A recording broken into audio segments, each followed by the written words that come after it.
E aí, jovens vencedores, tranquilos? Bora para mais um vídeo?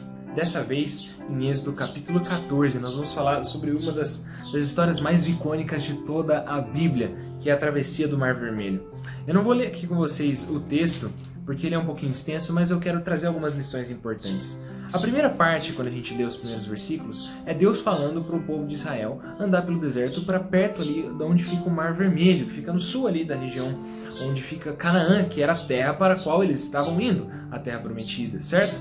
Aqui, de repente, Faraó e os egípcios caem em si e dizem: poxa, a gente está perdendo a nossa economia, nosso país vai ser completamente destruído, né? A gente precisa voltar atrás desses israelitas e trazer eles de volta. Certo? Então, Faraó traz 600 carros de guerra e vai lá atrás dos israelitas. E aqui fala que Deus endureceu o coração de Faraó, né? Para que Deus mostrasse então um poder ainda maior, demonstrasse a sua glória. E aqui está um ponto muito interessante. Aqui fala o texto que Deus queria mostrar a sua glória não mais para os egípcios, mas para o próprio Israel. E sabe por quê? Lembra em alguns dos episódios passados que eu disse que foi até que fácil para Deus tirar, né, Israel do Egito, mas o difícil mesmo era tirar o Egito de Israel? Olha ali o que diz o versículo 10. E chegando o Faraó, os filhos de Israel levantaram os olhos, e eis que os egípcios vinham atrás deles e ficaram com muito medo. Então os filhos de Israel clamaram ao Senhor, e aí diz o 11, disseram a Moisés: será que foi por não haver sepulturas no Egito que você nos tirou de lá para que morramos nesse deserto? Aqui a gente começa a ver que os israelitas ficaram com muito medo, e aí eles começaram a querer voltar para o Egito.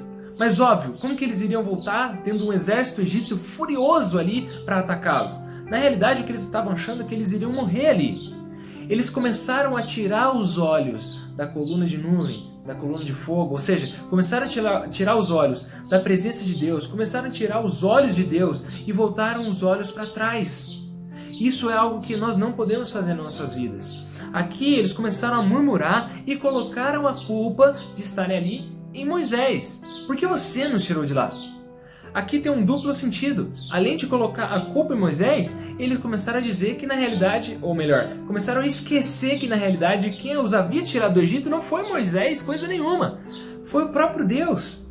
Ou seja, diante do medo, a gente começa a gerar no nosso coração incredulidade, a gente começa a perder a fé e tirar os olhos do nosso alvo, que é Deus, e colocar os olhos nos nossos problemas. Quantas vezes isso não acontece conosco, né? A gente começa a olhar e julgar, né, os israelitas: poxa, estavam murmurando depois de tudo que Deus fez com eles, mas em que parte nós somos diferentes? Muitas vezes nós somos essas pessoas que diante do medo, diante dos problemas e das aflições da vida, tiramos os nossos olhos de Cristo, colocamos os nossos olhos no problema. E aliás, o que adiantaria murmurarmos? Do que adianta reclamar? Será que isso de fato ajuda em alguma coisa? Ao invés de orar a Deus pedindo o socorro de Deus, eles reclamaram de Deus para Moisés. E o que Moisés fez? Moisés, com muita sabedoria, com a fé que ele tinha no Senhor, como um bom líder deve fazer, ele diz no versículo 13, olha, não tenham medo, fiquem firmes e vejam o livramento que o Senhor lhes fará no dia de hoje, porque vocês nunca mais verão esses egípcios que hoje vocês estão vendo. O Senhor lutará por vocês, fiquem calmos. Como diz o Salmo 46:10, né? Aquietai-vos e sabei que eu sou Deus. Deus nessas horas, ele nos encoraja, e Moisés aqui como um sábio líder, ele disse que na realidade quem os livraria não seria, né, o poder que Moisés tinha, mas seria o próprio Deus. Israel de novo vai vendo que o livramento que Deus traz, ele é 100% uma obra divina, é uma obra monergista, ou seja, de apenas um agente. Em nenhum momento Israel livrou-se a si mesmo, mas sempre foi livrado por Deus, e é assim com a nossa vida. Nada na nossa vida ocorre por nossas próprias forças, mas quando nós temos a fé na força daquele que é o Todo-Poderoso, Deus então nos livra. É no momento de medo, no momento de aflição, que nós devemos decidir se vamos reclamar e demonstrar nossa incredulidade, ou se nós vamos nos agarrar no Senhor e confiar na sua promessa.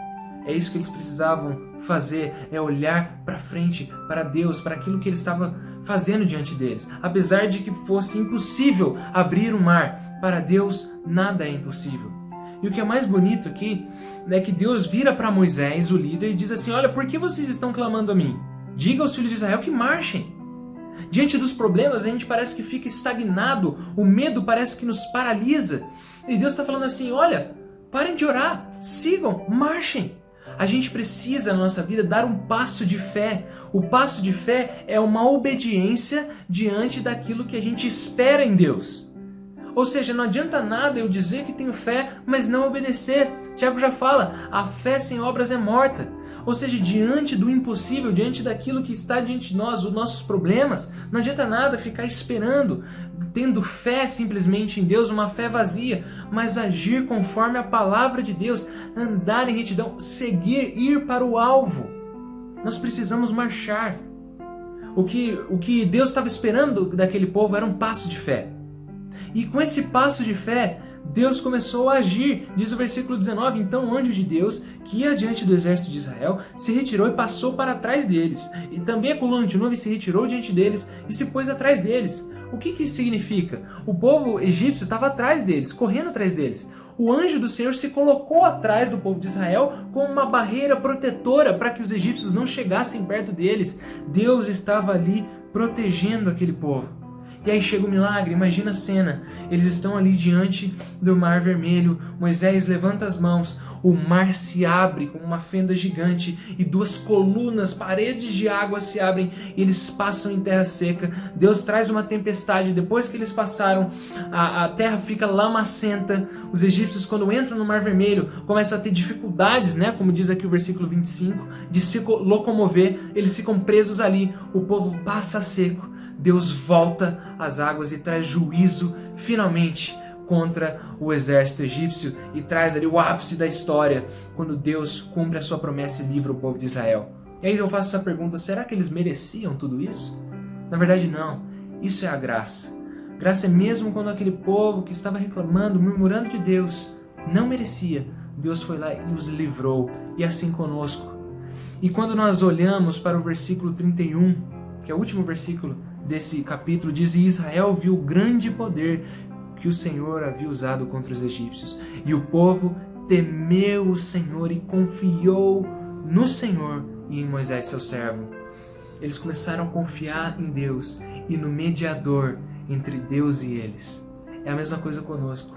Quando Deus faz coisas tremendas na nossa vida, aí sim nós caímos em si e vemos e tememos a Deus, confiamos no Senhor e no seu mediador, que é Cristo Jesus. A cruz é a obra da redenção que nos tirou do Egito, nos passou pelo Mar Vermelho, nos ajudou a atravessar o Mar Vermelho e sairmos livres, livres do pecado, livres dos egípcios.